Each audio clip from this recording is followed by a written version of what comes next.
Notimundo al Día. Las 6 de la mañana, 33 minutos. Nos acompaña en nuestros estudios el embajador Alejandro Suárez, director de la Academia Diplomática, y vamos a dialogar sobre un análisis sobre el asilo político. Le saludamos cordialmente y agradecemos su presencia, embajador. Muchas gracias por la invitación. Embajador, cuéntenos cuál es la situación actual de los asambleístas que se encuentran en la Embajada de México. Nos referimos a los legisladores de la Revolución Ciudadana, Soledad Buendía, Carlos Viteri Gualinga, el alterno Luis Fernando Molina y también la asambleísta Gabriela Rivadeneira, que al parecer es la única que ha solicitado asilo. Los demás, aparentemente, no hay información de que también lo hayan hecho. Efectivamente, las personas que se encuentran en la Embajada de México en Quito están bajo protección del gobierno mexicano, excepto la señora Rivadeneira. Ninguno de ellos ha solicitado asilo. La situación de ellos, están bajo la protección del Estado mexicano, pero mientras el gobierno ecuatoriano, mientras las autoridades ecuatorianas no formulen cargos, pues esas personas estarían en libertad de movilizarse tranquilamente, libremente en el territorio del país, inclusive salir del país. Dirigirse al aeropuerto. Así es.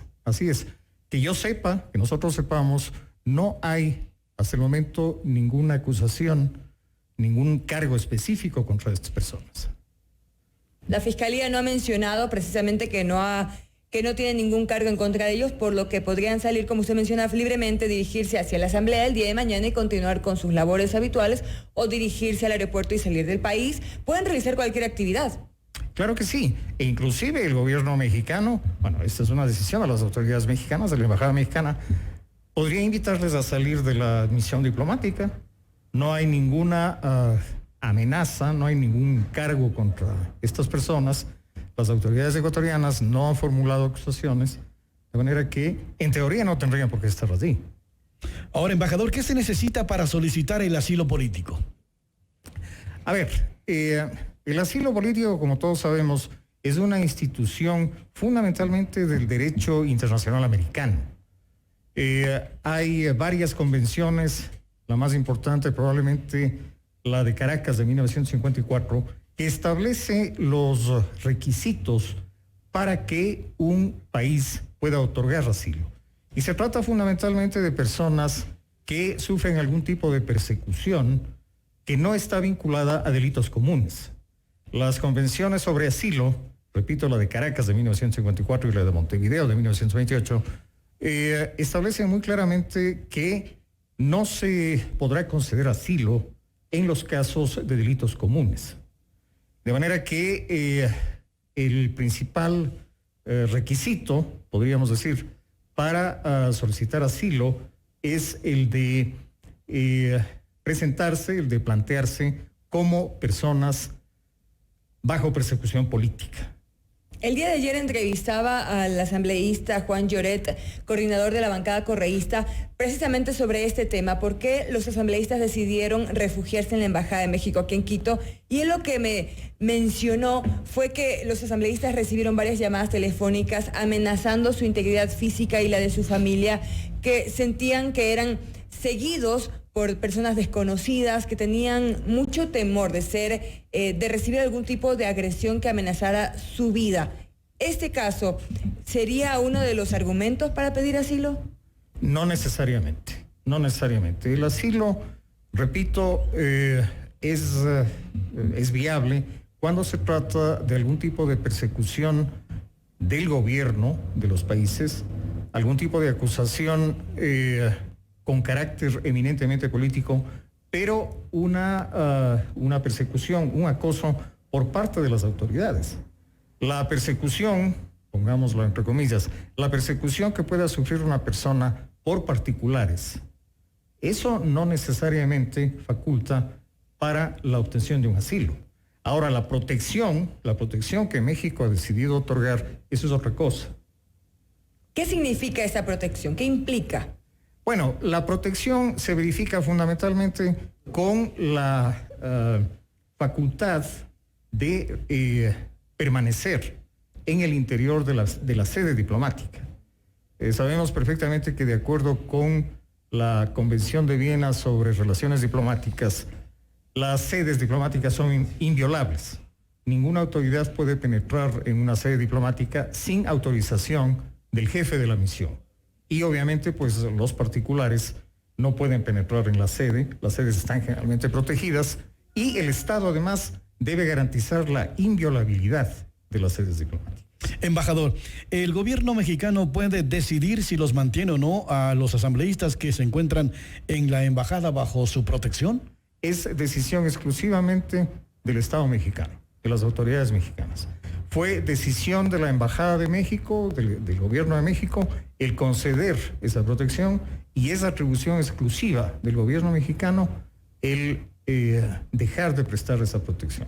Y en el caso de que los asambleístas no soliciten el asilo, ¿durante cuánto tiempo puede darse esta condición de protección y refugio en la que actualmente están los legisladores?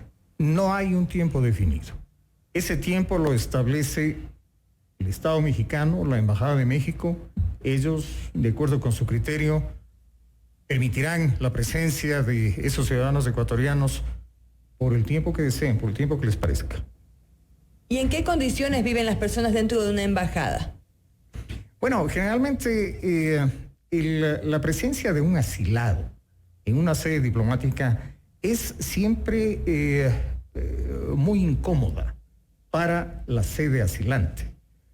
En este caso hay 7 personas que necesitan, requieren las condiciones adecuadas para vivir allí.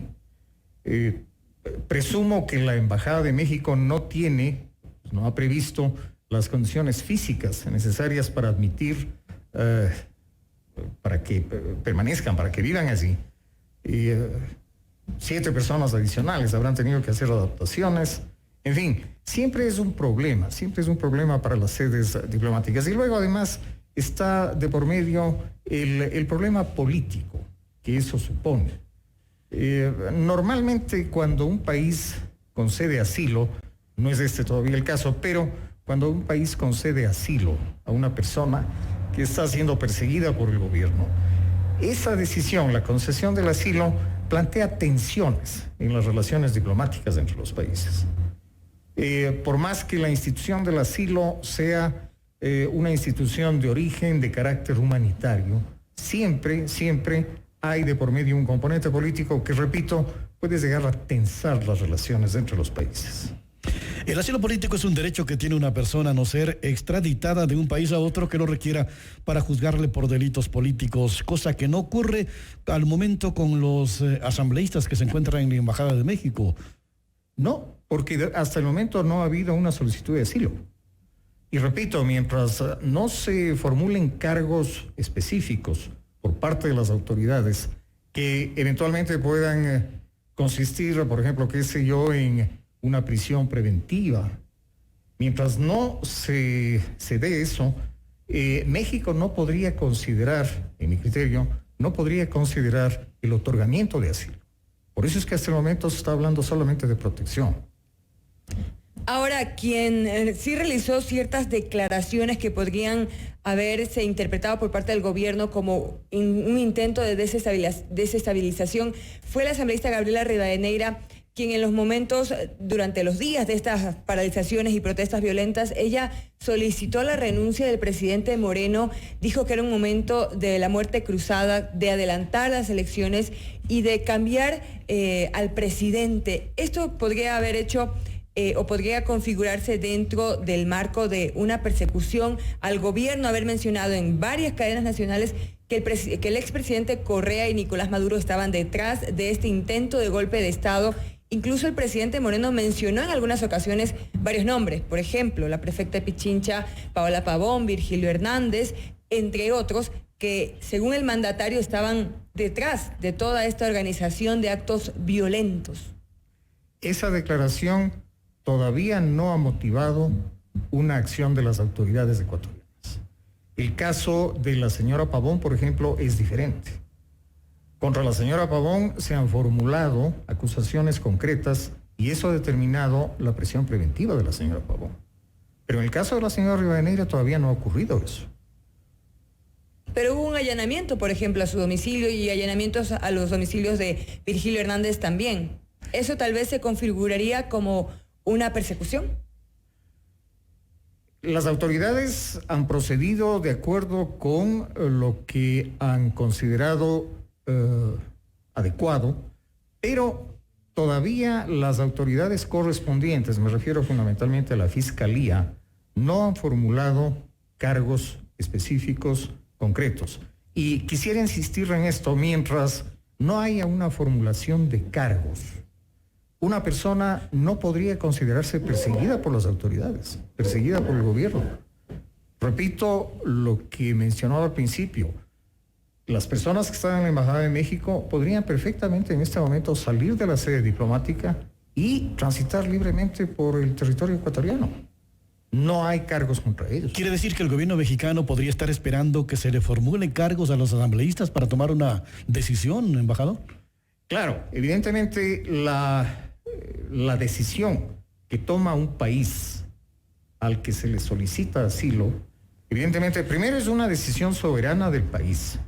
Y segundo, tiene que estar motivada. Tiene que estar motivada. Y la motivación fundamental es la de que hay efectivamente un riesgo, una amenaza para la integridad, para la vida de las personas por parte de las autoridades. Que yo sepa, no ha habido un pronunciamiento de ninguna autoridad ecuatoriana que pueda constituir una amenaza a la vida o a la integridad de las personas que están en la Embajada de México. Ahora, embajador, en estos momentos que las personas están allí en la Embajada de México, esto usted mencionaba que puede significar una relación tensa entre el gobierno mexicano y el Ecuador. ¿Cómo nos podría afectar si esta situación tensa continúa? Bueno, todavía no se ha manifestado, me parece, una tensión en las relaciones. México y Ecuador son países que venían manteniendo una relación muy, muy fluida, muy cordial. Cuando yo hablé de tensiones, pensaba en el hecho del otorgamiento de asilo. Pensemos, por ejemplo, en casos que se han dado a través de la historia. Probablemente el caso más en nuestra región, el caso más emblemático de concesión de asilo fue el que se dio por parte de Colombia en la sede diplomática colombiana en Lima en la década de 1950 con respecto al político peruano Raúl Aya de la Torre, fundador del APRA. El gobierno colombiano le concedió asilo y el gobierno peruano no otorgó salvoconducto para que pudiera salir del país. Eso tensó mucho las relaciones durante varios años. El señor Aya de la Torre estuvo en la sede diplomática colombiana durante aproximadamente 7 años. El caso tuvo que ser resuelto en la Corte Internacional de Justicia de La Haya. Pero todo ese episodio, a lo largo de todos esos años, evidentemente las relaciones entre Perú y Colombia sufrieron tensiones. Ahora, en el caso puntual de la asambleísta Gabriela Rivadeneira, ella realizó declaraciones indicando que el presidente debería renunciar, solicitando nuevas elecciones. Además, hay videos que circularon a través de las redes sociales de ella y su esposo participando en cierre de vías, por ejemplo. En esos casos, ¿es permitido que se le dé un asilo o el gobierno mexicano, que dice la legislación internacional, se consideraría como una persona perseguida a pesar de que participó dentro de estas manifestaciones con cierre de vías que está prohibido en la Constitución de nuestro país? Esos actos que se atribuyen a estas personas podrían eventualmente dar lugar a una formulación de cargos por parte de las autoridades. Formulados esos cargos, las personas podrían alegar persecución política y en ese caso un pedido de asilo eventualmente procedería. La decisión sería evidentemente de México. Pero repito, y quisiera insistir en esto, mientras no haya una formulación de cargos, no habría fundamento para que el gobierno mexicano conceda asilo. Porque se trata de una situación particular pongámoslo en esos términos, si es que estas personas han denunciado ser víctimas de amenazas, de llamadas telefónicas amenazantes, en fin, pero eso no fundamenta, no puede fundamentar la concesión de asilo. Embajador, no hay que olvidarse que hace pocos días recibió asilo Ricardo Patiño en la República Mexicana. En el caso del señor Patiño era diferente, porque había una demanda contra él y había un proceso que se estaba incoando, me parece que bajo la acusación de sedición, de llamado a la rebelión, no recuerdo exactamente, pero ya había una formulación de cargo.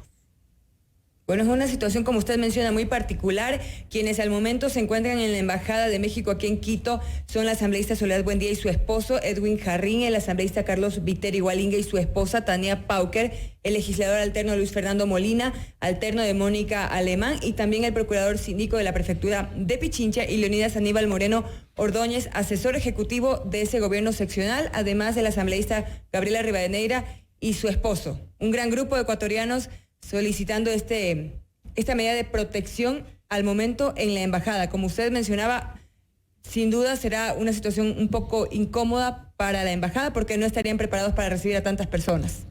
Claro, así es. Hay una cosa que quisiera mencionar y que me parece que es importante. De acuerdo con las convenciones internacionales sobre asilo, al otorgamiento de asilo corresponde, aunque no hay una obligatoriedad definida en los tratados, pero al otorgamiento de asilo correspondería el otorgamiento de salvoconducto por parte del país de origen de los asilados. Si es que no hay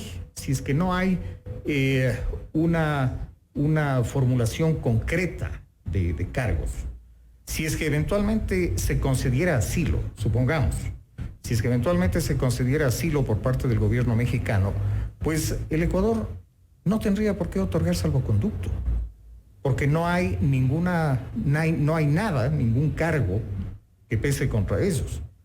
Y me atrevo a pensar, pues si el gobierno mexicano concede asilo y se solicita salvoconducto, el gobierno ecuatoriano tendría que decir, no hay razón para conceder salvoconducto, porque no hay ninguna restricción para estas personas. Personas pueden circular libremente. Así es, y además que el canciller también, Valencia, ha mencionado que no ha recibido ninguna documentación sobre estos pedidos de asilo.